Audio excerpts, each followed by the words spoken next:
Shalom, salam sejahtera untuk kita semuanya. Bertemu kembali bersama dengan saya, Pendeta Daniel Siswanto. Kita akan melanjutkan pelajaran sekolah sahabat kita. Saudara, kita telah tiba di pelajaran yang keempat di triwulan yang pertama di tahun 2025 ini. Satu pelajaran dengan judul Allah Pengasih dan Penyayang. Namun sebelum kita mempelajari lebih lengkap, lebih dalam, mari kita tunduk kepala. Kita berdoa meminta kuasa Roh Kudus Tuhan. Mari kita berdoa. Bapa di surga, sementara kami akan mempelajari firman Tuhan melalui pelajaran sekolah sahabat, urapi kami dengan kuasa Roh Kudus-Mu. Roh Kudus yang akan menuntun kami kepada kebenaran. Roh Kudus yang akan memberikan kepada kami hikmat untuk mengerti, memahami, dan pada akhirnya iman kami semakin bertumbuh. Berkati pemirsa dimanapun mereka berada. Dalam nama Yesus kami berdoa. Amin. Allah pengasih dan penyayang. Ayat inti terdapat di dalam Yesaya 49 ayat yang ke-15. Dapatkah seorang perempuan melupakan bayinya sehingga ia tidak menyayangi anak dari kandungannya? Sekalipun dia melupakannya, aku tidak akan melupakan engkau. Saudara, Allah tergerak secara jasmani atau emosi dengan belas kasihan yang mendalam terhadap umatnya. Dalam kasihnya yang penuh kecintaan dan belas kasihan, Tuhan mengundang kita untuk menjadi seperti Dia. Dalam belas kasihan kita terhadap orang lain, kita perlu memperhatikan orang-orang di sekitar kita dan memiliki tujuan sebagai gereja yang secara aktif peduli terhadap orang lain. Bagaimana pelajaran ini selengkapnya? Mari kita ikuti. Di pelajaran hari Minggu dengan judul Lebih dari Kasih Seorang Ibu. Kitab suci seringkali menggunakan gambaran hubungan orang tua anak untuk menggambarkan kasih sayang Allah yang luar biasa terhadap manusia. Meskipun kasih sayang Allah jauh lebih besar daripada ekspresi emosi manusia yang terdalam dan terindah sekalipun. Sifat dan kedalaman kasih sayang Allah digambarkan sebagai berikut. Yang pertama, dalam Yesaya 49 ayat 15, dapatkah seorang perempuan melupakan bayinya sehingga ia tidak menyayangi anak dari kandungannya? Sekalipun dia melupakannya, aku tidak akan melupakan engkau. Saudara, Allah tidak pernah melupakan anak-anaknya dan kasih sayangnya tidak pernah berkesudahan. Ratapan 3 ayat 22. Kasih sayang Allah itu seperti kasih ibu terhadap rahimnya. Tentunya kasih sayang ini jauh lebih besar daripada kasih sayang manusia manapun. Bahkan kasih sayang seorang ibu terhadap bayinya yang baru lahir. Yang kedua, dalam Yeremia 31 ayat 20. Anak kesayangankah gerangan Efraim bagiku atau anak kesukaan? Sebab setiap kali aku menghardik dia, tak putus-putusnya aku terkenang kepadanya. Sebab itu hatiku terharu terhadap dia. Tak dapat, tidak aku akan menyayanginya. Demikianlah firman Tuhan. Saudara, Allah memandang umat perjanjiannya sebagai anak kesayangan dan anak kesukaan. Meskipun pada kenyataannya mereka sering memberontak terhadap dia dan mendukakan dia. Ungkapan hatiku terharu dapat diterjemahkan secara harafiah menjadi perutku meraung. Gambaran ini adalah bahasa emosi ilahi yang sangat mendalam yang menandakan betapa dalamnya kasih sayang Allah terhadap umatnya. Di pelajaran hari Senin dengan judul Kasih yang menyayat hati. Kedalaman kasih sayang Allah yang tak terhitung bagi umat manusia ditunjukkan dalam kitab Hosea. Allah telah memerintahkan Nabi Hosea, pergilah, kawinilah seorang perempuan sundal dan peranakkanlah anak-anak sundal karena negeri ini bersundal hebat dengan membelakangi Tuhan. Hosea 1 ayat yang kedua. Dalam Hosea 11 menggambarkan hubungan Allah dengan umatnya. namun dengan metafora seorang ayah yang penuh kasih kepada anaknya. Namun, bagaimana respon umatnya? Yang pertama, umatnya berulang kali tidak setia serta sangat mendukakan Tuhan. Hosea 11 ayat 2 sampai dengan 3. Makin kupanggil mereka, makin pergi mereka itu dari hadapanku. Mereka mempersembahkan korban kepada para Baal dan membakar korban kepada para patung-patung. Padahal akulah yang mengajar Efraim berjalan dan mengangkat mereka di tanganku. Tetapi mereka tidak mau insaf bahwa aku menyembuhkan mereka. Yang kedua, Hosea 11 ayat 8. Hatiku berbalik dalam diriku. Belas kasihanku bangkit serentak. Saudara, ini adalah gambaran kedalaman emosi Allah yang sangat mengasihi umatnya dengan bahasa idiomatis dari emosi yang mendalam yang digunakan baik untuk Allah maupun manusia. Yang ketiga, meskipun Allah itu penyayang, namun ia tidak pernah mengesampingkan keadilan. Ketika umatnya menjauhi Tuhan, mereka membawa hukuman ke atas diri mereka sendiri. Hosea 11 ayat 5. Mereka harus kembali ke tanah Mesir dan Asyur akan menjadi raja mereka sebab mereka menolak untuk bertobat. Di pelajaran hari Selasa dengan judul Kasih Sayang Yesus. Paulus menyebut Bapa sebagai Bapa yang penuh belas kasihan dan Allah sumber segala penghiburan. 2 Korintus 1 ayat 3. Lebih lanjut, Paulus menjelaskan dalam Efesus 2 ayat 4 bahwa Allah kaya dengan rahmat dan menebus manusia karena kasih-Nya yang besar yang dilimpahkannya kepada kita. Kristus sendiri seringkali menggunakan istilah emosi yang mendalam dan menyayat hati untuk menggambarkan kasih sayang Bapa. Misalnya, tergeraklah hatinya oleh belas kasihan. Matius 18 ayat 27, Lukas 10 ayat 33, demikian juga Lukas 15 ayat 20. Yesus tidak hanya merasa kasihan, dia juga memenuhi kebutuhan manusia. Matius 14 ayat 14, Markus 4 ayat 41, Markus 6 ayat 34, dan juga Lukas 7 ayat 13. Saudara, Yesus juga meratapi umatnya.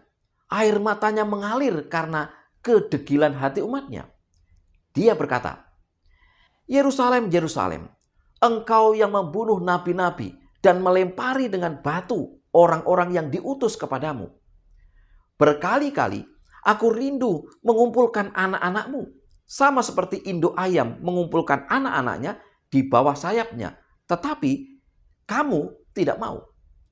Matius 23 ayat 37.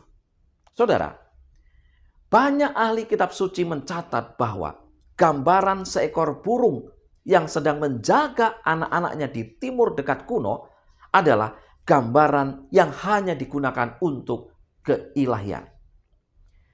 Tidak ada contoh yang lebih hebat mengenai kasih sayang Allah yang besar kepada kita selain Yesus sendiri, yang memberikan dirinya bagi kita dalam pertunjukan kasih yang terbesar. Namun, Kristus bukan hanya gambaran Allah yang sempurna. Dia juga merupakan teladan kemanusiaan yang sempurna. Di pelajaran hari Rabu dengan judul Allah yang cemburu. Allah tidak hanya disebut Allah penyayang, tetapi juga Allah yang cemburu atau Elkana. Seperti yang dinyatakan dalam Ulangan 4 ayat 24. Tuhan Allahmu adalah api yang menghanguskan, Allah yang cemburu, Elkana. Istilah cemburu seringkali memiliki konotasi negatif. Namun di dalam kitab suci, kecemburuan ilahi tidak memiliki konotasi negatif. Meskipun ada jenis kecemburuan yang bertentangan dengan kasih. 1 Korintus 13 ayat 4. Menurut 2 Korintus 11 ayat 2, ada kecemburuan yang baik dan benar, dan Paulus menyebutnya sebagai cemburu ilahi.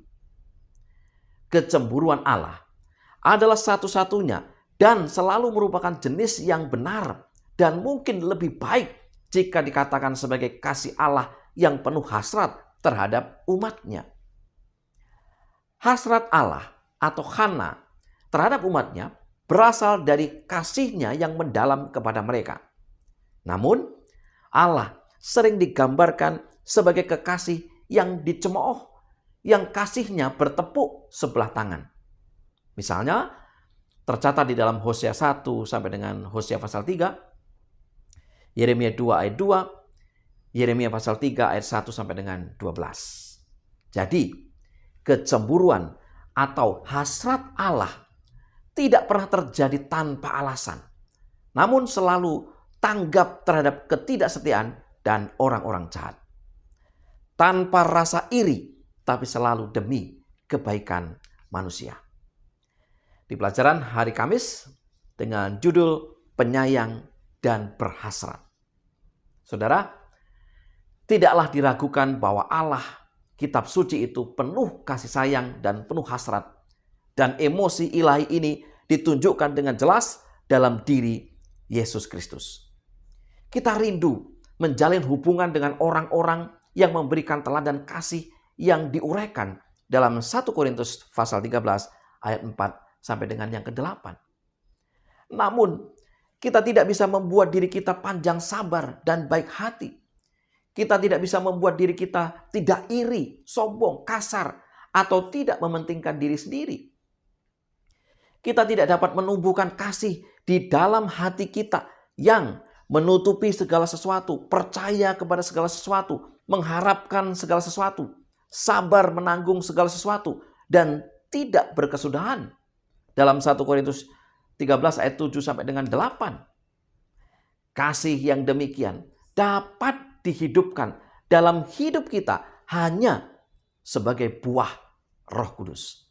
Dan puji Tuhan, karena Roh Kudus mencurahkan kasih Allah ke dalam hati kita, ke dalam hati mereka yang karena iman ada di dalam Kristus Yesus. Roma 5 ayat yang ke-5. Pertanyaannya adalah, cara praktis apa yang kita dapat respon dan menantikan kasih Allah yang sangat emosional, namun selalu benar dan rasional? Yang pertama, menyembah Allah yang adalah kasih. Yang kedua, aktif menunjukkan kasih sayang dan kebajikan kepada orang lain. Kita tidak boleh sekedar merasa senang dengan iman Kristen kita, namun harus termotivasi untuk menyenangkan orang lain. Yang ketiga, menyadari bahwa kita tidak bisa mengubah hati kita, tetapi hanya Allah yang bisa. Jadi, marilah kita memohon kepada Allah untuk memberi kita hati yang baru bagi Dia dan orang lain.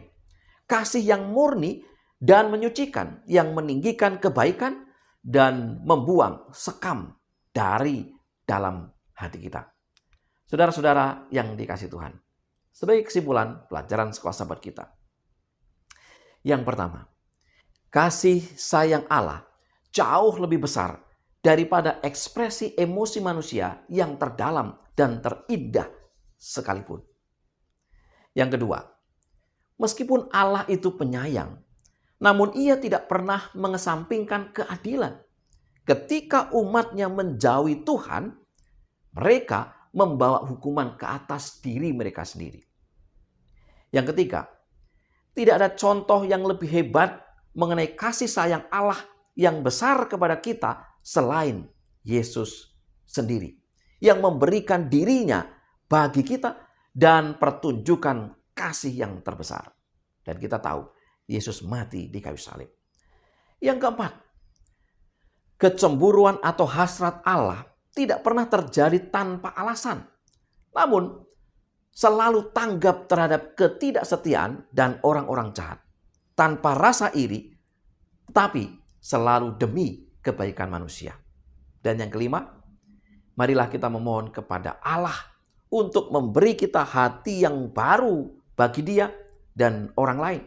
Kasih yang murni dan menyucikan, yang meninggikan kebaikan dan membuang sekam dari dalam. Saudara, semoga pelajaran ini menjadikan kita murid-muridnya yang sejati, yang mengikuti akan keteladanan Allah, yang mempunyai kasih baik kepada Tuhan, demikian juga kepada sesama. Mari kita tunduk kepala dan berdoa. Bapa di surga, terima kasih untuk satu pelajaran yang begitu indah. Kasih yang sangat besar. Contoh keteladanan yang luar biasa. Dan biarlah melalui pelajaran sekolah sahabat ini, kami diingatkan betapa Tuhan mengasihi kami orang-orang berdosa ini. Tuhan ajari kami untuk mampu memiliki hati yang baru, hati yang murni, hati yang mengasihi Tuhan dan juga mengasihi sesama.